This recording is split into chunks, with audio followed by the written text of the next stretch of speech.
I want everyone to think about an unsung hero in their life. Maybe it was a family member, a coach, but I bet pretty high on everyone's list is a teacher or a school leader. Just up the road at the Frostig School in Pasadena, California, is a head of school who continuously advocates for students and staff alike before and throughout the pandemic. She's been described by her executive director as the fuel that makes it all operate. Now, that's a review we could all hope for from our boss. It is my pleasure to introduce our first of this year's NCLD Everyday Champions, Principal Jenny Tucker Moats.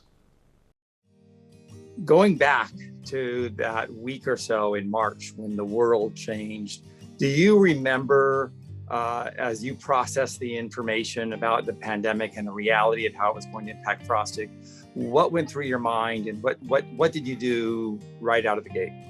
I think our biggest strategy for adapting to the change was just to keep communicating with each other.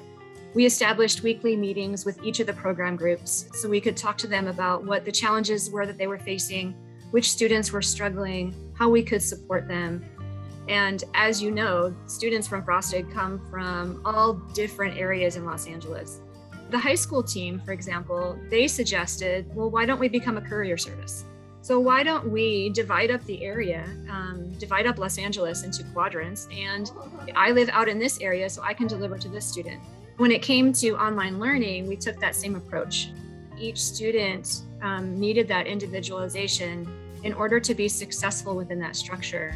So while an algebra class may have been scheduled to be 50 minutes long, maybe one student can only be online for 10 minutes without needing to get up and walk around or needing a break or needing to get offline for a few minutes.